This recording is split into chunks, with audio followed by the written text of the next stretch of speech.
안녕하십니까. 독서하는 마라토너 박종필입니다. 이곳 서울시 송파구 올림픽공원 바로 북쪽면에 적혀 있는 올림픽회관에 간판을 올리고 있습니다. 자, 이 건물 모양, 올림픽회관 건물 모양이 참 특이합니다. 자, 중국의 외교부 건물 이런 모양인 것 같습니다. 중국에서 외교부에서 대변인이 무슨 발표를 할 때 이 건물을 먼저 비춰주기 시작하는데요. 중국의 외교부 건물과 비슷한 외형을 갖추고 있는 이곳은 올림픽회관입니다. 자, 현재 시각은 2024년 6월 30일 일요일 아침 6시 39분 정도 됐습니다. 제가 이동하면서 계속 촬영하도록 하겠습니다. 화이팅! 자, 이동하겠습니다. 자, 어제부터 서울 지역에 장맛비가 계속 내리고 있는데요. 지금은 약간 잦아들긴 했지만 여전히 이슬비 수준으로 장맛비가 내리고 있습니다. 제가 걸어서 이동하면서 촬영하도록 하겠습니다. 자, 오늘은 제가 세계 최고의 부자가 누구일 것 같습니까? 세계 최고의 부자, 미국의 경제 전문지 포브스에서 발표하기를 2023년도와 올해 2024년도 연속적으로 세계 부자 1위가 누구일 것 같습니까? 그것은 바로 프랑스의 럭셔리 명품 제국을 소유하고 있는 베르나르 아르노 회장입니다. 자, LVMH의 회장 베르나르 아르노 회장이 세계 부자 랭킹 1위인데요. 미국 달러 기준으로는 2149억 달러, 한국 돈으로 환산해서 293조 원입니다. 세계 1위 부자가 프랑스의 명품 럭셔리 브랜드 75개 브랜드를 계열사로 거느리고 있는 LVMH의 베르나르 아르노 회장이 293조 원의 자산을 가지고 있는 세계 부자 랭킹 1위입니다. 자, 이제 프랑스 제33회 파리 올림픽이 앞으로 딱 26일 남았습니다. 오늘이 6월 마지막 날인 6월 30일 아침인데요. 앞으로 정확하게 26일 후인 2024년 7월 26일부터 8월 11일까지 17일간의 열전으로 펼쳐지는 게 제33회 파리 올림픽인데요. 그래서 세계의 이목이 프랑스 파리에 집중이 되고 있는 현 상황에서 제가 요즘 프랑스에 관해서 유튜브 영상을 많이 올리고 있습니다. 자, 그래서 세계 제1의 부자 LVMH의 베르나르 아르노 회장, 우리나라 돈 기준 293조 원의 자산을 가지고 있는 베르나르 아르노 회장입니다. 자, 그래서 그러면 LVMH가 뭔지부터 설명을 드리겠습니다. 먼저 그게 이니셜을 합성한 건데요. LV는 루이비통 아실 겁니다. 루이비통이 이니셜을 합성한 거고, 그 다음에 MH는 모엣 헤네시 이니셜을 합성한 겁니다.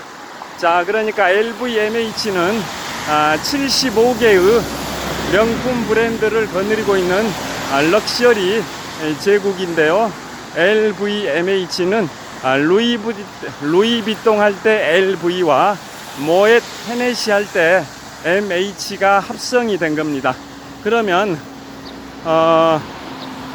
75개의 명품 브랜드 중에서도 대표적인 게 루이비통과 모엣 헤네시이기 때문에 그걸 명품 제국 브랜드 그룹의 그룹명으로 정한 거인데요. 자, 루이비통은 너무나도 유명하죠. 그 LVMH의 계열사 중에 대표적인 게 루이비통, 크리스탄 디올, 지방시, 티파니, 불가리, 수많은 명품 럭셔리 브랜드들이 다 포함이 되어 있는데요. 그게 무려 75개의 명품 브랜드를 가지고 있는 그룹이 LVMH고, 그 CEO가 바로 세계 1위 부자, 293조 원의 세계 1위 부자인 베르나르 아르노 회장입니다. 나이가 75세입니다. 1949년생이니까요.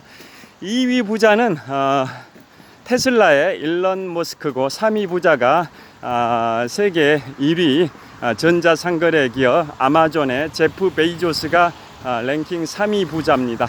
랭킹 1위가 프랑스의 베르나르 아르노 LVMH 회장, 랭킹 2위가 테슬라의 일론 머스크, 랭킹 3위가 아마존의 제프 베이조스 회장입니다.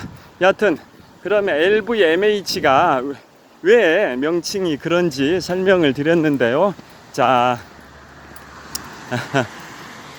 루이비통과 모ët 헤네시의 합성을 하고 말씀드렸는데요. 75개의 명품 브랜드를 거느리고 있는 LVMH의 제국이 왜 그룹의 명칭에 LVMH를 담았는지는 그만큼 루이비통과 모ët 헤네시가 대표 브랜드이기 때문에 그런데요. 자, 루이비통은 프랑스 사람 이름입니다. 프랑스 사람의 이름, 루이비통이라는 사람이 1854년에 짐을 포장하는 회사 겸 수화물을 운반하는 그러한 가방, 이 회사로 창업한 게 루이비통입니다. 창업자 루이비통 이름을 따서 루이비통인데요. 1854년에 프랑스에서 짐을 포장하는 걸 패킹이라죠. 패킹과 또 수화물, 트렁크 아시죠? 캐리어, 비행기 탈 때 캐리어 잘 아실 겁니다. 그 캐리어 회사, 여기 신호가 바뀌어 버릴 것 같습니다. 자, 여기서 좀 서서 촬영을 하도록 하겠습니다.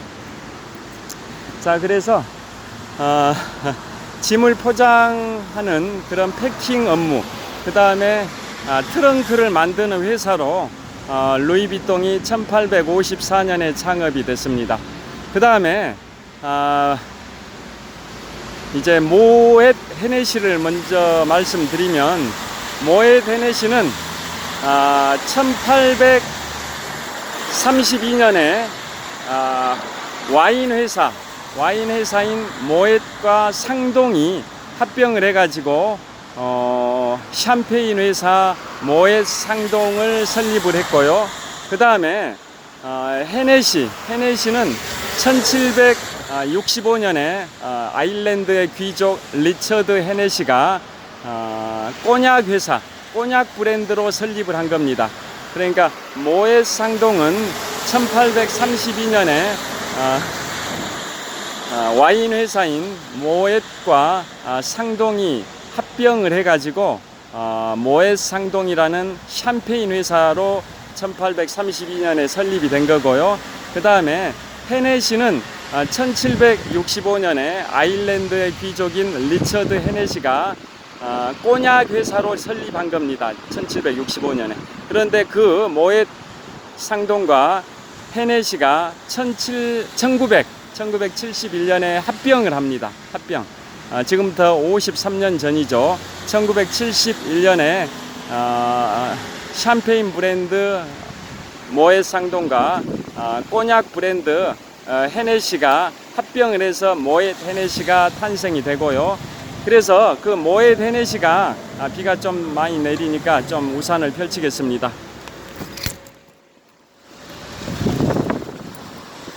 자, 그래서 각각 루이비통은 제가 방금 말씀드린 것처럼 짐을 포장하는 회사 겸 캐리어, 트렁크를 만드는 회사로 1854년에 루이비통이라는 사람이 설립한 회사고요.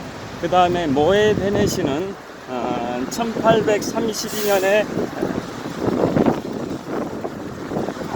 와인 회사인 모ët 상동이 합병을 했고, 그 다음에 1765년에 설립된 꼬냑 회사 헤네시가 있었는데, 그 모ët 상동과 헤네시가 1971년에 합병을 해가지고 모ët 헤네시로 탄생이 됐고, 그 모ët 헤네시의 제안에 따라서 루이비통과 모ët 헤네시가 1987년에 합병을 했습니다. 1987년 제가 대학교 1학년 때인데요. 그때 모ët 헤네시의 제안으로 루이비통과 모ët 헤네시가 합병을 해가지고 세계 최대 규모의 명품 브랜드 그룹 LVMH가 탄생한 겁니다. 그래서 루이비통 할 때 LV, 모ët 헤네시 할 때 MH, 그래서 LVMH라고 하고요. 그게 75개의 명품 브랜드를 거느리고 있고, 대표적으로 대표적인 브랜드가 루이비통, 크리스탄 디올, 지방시, 티파니, 불가리, 그 수많은 명품 브랜드 75개 브랜드를 계열사로 거느리고 있는 LVMH가 1987년에 탄생이 됐고, 그 이후에 냉혹한 사업가, 천재적인 사업가, 다양한 수식어가 붙는 베르나르 아르노 회장이 이제 CEO가 됐는데요. 우리나라 기준으로, 한국 돈 기준으로 293조 원의 자산을 가지고 있는 베르나르 아르노 회장입니다. 자, 그래서 이제 프랑스 하계올림픽이, 파리 하계올림픽이 이제 26일에 앞둔 시점에서 제가 세계 최고의 명품 브랜드 루이비통 관련해서 LVMH의 베르나르 아르노 회장의 자산 293조 원 세계 랭킹 1위에 관하여 말씀드렸습니다. 자, 이제 신호가 바뀌어서 좀 뛰어가 보도록 하겠습니다.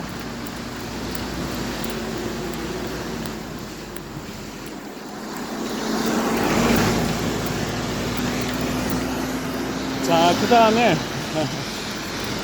참고로 말씀드리면, 제 기억에는 작년입니다. 작년에 루이비통에서 우리 대한민국의 수도 서울 잠수교 길이가 790m인데요. 그곳에서 패션쇼를 했습니다. 패션쇼, 보통은 패션쇼를 실내에서 하지 않습니까? 그런데 이례적으로 루이비통이 서울 잠수교에서 패션쇼를 하게 된 건데요. 잠수교는 길이가 790m고, 그 다음에 그 반포대교 1층 다리가 잠수교죠. 반포대교 1층 다리가 잠수교. 한강 다리들이 물에 잠기면 제일 먼저 잠긴다 해서 잠수교인데요. 반포대교 1층 다리 잠수교에서 왜 패션쇼를 했냐면, 그곳이 좀 아늑합니다. 아늑하게 느껴지죠. 왜냐, 1층 다리 잠수교에서 패션쇼를 하면 2층 다리인 그 반포대교가 천정처럼 아늑한 실내 분위기를 형성해 준다라는 거죠. 1층, 2층으로 이루어진 반포대교다 보니까 1층 다리인 잠수교에서 패션쇼를 하면 2층 다리인 반포대교의 바닥이 1층 다리인 잠수교의 천정 역할, 천장 역할을 해주다 보니까 실내처럼 아늑하게 느껴져서, 그곳에서 790m 길이의 잠수교에서 루이비통이 작년에 패션쇼를 했고, 그때 LVMH의 CEO인 베르나르 회장도 한국을 방문을 했었습니다. 그랬더니 그 루이비통의 경쟁 회사인 구찌에서 경복궁 경회로에서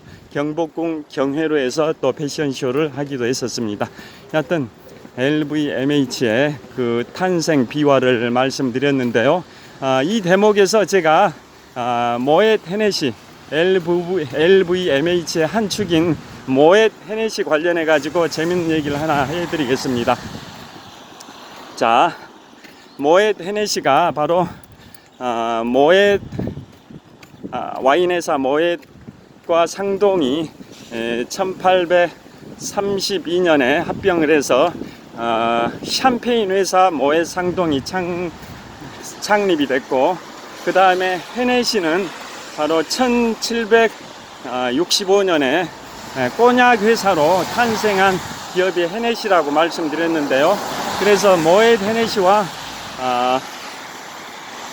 모ët 상동과 그 헤네시가 1971년에 합병을 했고, 그 다음에 그 합병한 모ët 헤네시가 1987년에 루이비통과 합병을 해서 LVMH가 탄생됐다고 말씀드렸는데요. 그래서 거기에서 등장하는 모ët 상동이라는 그 샴페인 회사, 그 다음에 헤네시라는 꼬냑 회사가 등장하지 않습니까? 그래서 샴페인은 뭐고 꼬냑이 뭔지를 제가 설명해 드리겠습니다. 샴페인은 뭐고 꼬냑이 뭔지를 제가 설명을 해 드리도록 하겠습니다. 자, 여기 신호가 곧 바뀌는데요. 자, 샴페인이 뭐고 꼬냑이 뭔지를 말씀드리겠습니다. 그러니까 헤네시는 꼬냑 회사고 모ët 상동은 샴페인 회사로 설립이 된 건데요. 각각 꼬냑은 뭐고 샴페인이 뭔지를 제가 설명을 드리도록 하겠습니다. 그 헤네시에서 만든 꼬냑, 헤네시에서 만든 모ët 헤네시가 1971년에 탄생했다고 말씀드렸는데요. 그곳에서 만든 대표적인 와인이 뭐냐? 바로 이건희 삼성 선대 회장의 와인으로 알려진 돔 페리뇽입니다. 돔 페리뇽.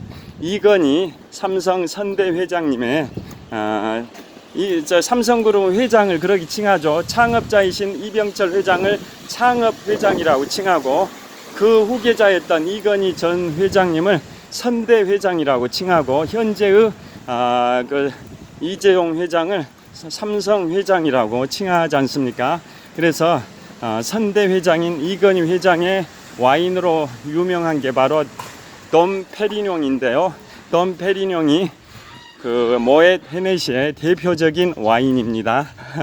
자, 그래서 그 모ët 상동이 와인 기업인 모ët 상동이 1832년에 합병을 해가지고 모ët 상동으로 탄생하면서 샴페인 회사 브랜드를 만들었는데요. 그게 샴페인 브랜드 모ët 상동이고, 그 다음에 1765년에 헤네시라는 브랜드로 탄생한 게 바로 꼬냑의 브랜드이고, 그 두 개 회사 모ët 상동과 헤네시가 1971년에 합병을 한 거고, 그 합병한 회사가 제안을 해서 1987년에 루이비통과 합병을 해서 오늘날의 LVMH라는 75개 럭셔리 브랜드를 거느리고 있는 LVMH라는 그룹이 탄생했고, 그 그룹의 CEO가 세계 1위 부자, 293조 원의 자산을 가지고 있는 세계 1위 부자 베르나르 아르노 회장입니다. 자, 그래서 거기에 등장하는 샴페인이 있고, 그 다음에 꼬냑이 있는데요. 샴페인이 뭐고 꼬냑이 뭔지를, 또 와인과 어떤 관련이 있는지를 지금부터 말씀드리겠습니다. 제가 지금까지 인문학 서적을 6권 출간을 했었는데요. 그 책 내용에도 소개한 내용이기도 합니다. 자, 그러면 지금부터 술의 종류에 관해서 설명을 드리도록 하겠습니다. 자, 앞쪽 방향을 제가 천호역 쪽으로 계속 걸어가고 있습니다. 자, 신호가 파란불로 바뀌어서 건너겠습니다. 자, 세상의 술은 제조 방법에 따라 발효주와 증류주로 구분되고요. 또 원재료에 따라 곡물주와 과실주로 구분이 됩니다. 그래서 발효 방법에 따라 발효주와 증류주인데요. 발효주는 말 그대로 발효시키는 거고, 증류주는 그 술을 그 원재료를 끓여 가지고 수증기를 모아 가지고 만든 그 술이 증류주이죠. 제조법에 따라 발효주와 증류주로 구분되고, 그 다음에 원재료에 따라 크게 봤을 때 곡물을 가지고 만드는 것을 곡물주라 하고, 과실로 만드는 것을 과실주라고 합니다. 자, 그래서 그래서 그걸 기준으로 해서 술의 그 제조법에 따른 구분, 또 원재료에 따른 구분 관련해서 대표적인 걸 말씀드리겠습니다. 자, 보리, 곡물주의 대표 주자가 보리입니다. 곡물주의 대표 주자가 보리인데요. 보리를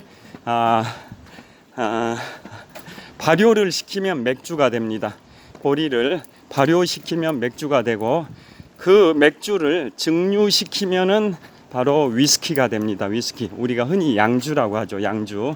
다시 말씀드리면 곡물주의 대표 주자인 보리를 발효시키면 맥주가 되고, 그 맥주를 증류시킨다. 증류시키면 위스키, 우리가 흔히 얘기하는 양주가 됩니다. 그 다음에 과일주의 대표 주자가 포도입니다. 포도. 그 포도를 발효시키면 와인이 되고, 그 와인을 증류시키면 브랜디가 됩니다. 브랜디. 그런데 그 브랜디의 대표가 바로 꼬냑입니다. 꼬냑. 프랑스 꼬냑 지방에서 생산된 브랜디만 꼬냑이라는 명칭을 사용할 수가 있습니다. 자, 포도를 발효시키면 와인, 그 와인을 증류시키면 브랜디인데요. 브랜디의 대표 주자가 꼬냑입니다. 그런데 그 꼬냑은 프랑스 꼬냑 지방에서 생산된 브랜디만 꼬냑이라고 칭할 수가 있습니다. 그러니까 모든 꼬냑은 브랜디에 속하지만 브랜디가 모든 꼬냑에 속한다, 이건 말이 안 되는 거죠. 그래서 브랜디 중에서도 꼬냑 지방에서 생산되는 브랜디만 꼬냑이란 명칭을 쓸 수 있고요. 대표적인 게 나폴레옹 꼬냑이죠. 나폴레옹 꼬냑. 그 다음에 그 꼬냑에 관해서 설명드렸습니다. 그 헤네시, 1765년 아일랜드 귀족 리처드 헤네시가 창립한 그 헤네시라는 브랜드가 바로 꼬냑 브랜드인데요. 자, 그래서 브랜디 중에서도 프랑스 꼬냑 지방에서 생산되는 브랜디만 꼬냑이란 명칭을 쓸 수가 있습니다. 그 다음에 모ët과 상동이라는, 즉 와인 기업인 모ët과 상동이 합병을 해가지고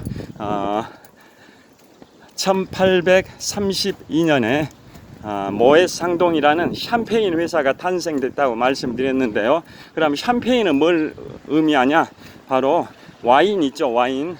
포도를 발효시킨 게 와인인데요.